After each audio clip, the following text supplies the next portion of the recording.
Hello, my name is Risa Magos Baco and ako ang mama ni Gia.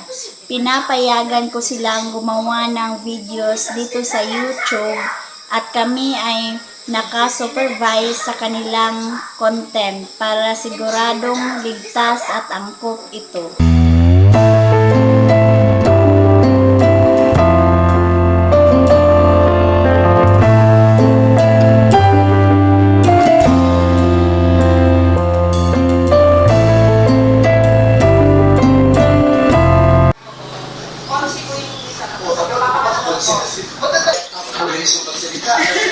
Ma, kanina po kayo tahimik dyan?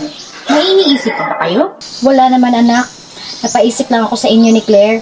Sobrang lapit nyo na. Para na kayong magkapatid. Oo ma, parang talaga siyang kapatid ko. Pero parang may gusto po kayong sabihin. Matagal ko na itong tinatago, Sofia. Akala ko, mananatili na lang itong sikreto habang buhay. Ma, ano po yun? Hindi ka nag-iisa noon, Sofia. May kapatid kang isang babae. Kapatid ko po? Paano po nangyayari yun? Kambal kayo, Sofia. Ikaw at siya. Hirap noon. Kailangan namin siyang ilayo para sa kaligtasan niya. Bakit hindi ko alam to, ma? Nasaan po siya ngayon? Hindi ko alam kung nasaan siya ngayon. Pero may isang batang dumating sa buhay natin at parang umalik ang lahat ng alaala ko. Si Claire po ba ang tinutukoy niyo? Oo, Sofia. Parang may kakaiba sa kanya. Parang kilala ko na siya noon pa man. Pero ma, paano kung nagkakamali tayo? Paano kung hindi siya yun? May kutob ang isang ina, Sofia. At hindi ito madaling baliwanahin.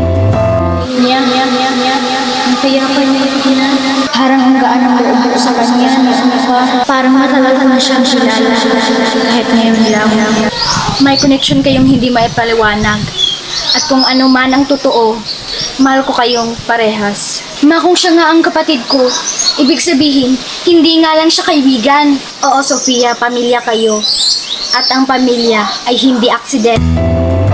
Ma, kung siya nga ang kapatid ko, hindi ko siya iiwan. Ipangako mo yan, Sofia. Opo, ma. Dahil alam ko na po ang totoo. At hindi lang po sa corona ang laban na yun. Sa pamilya rin namin. Tama ka. Dahil kayo ay magkapatid. At walang makakapaghiwalay sa inyo.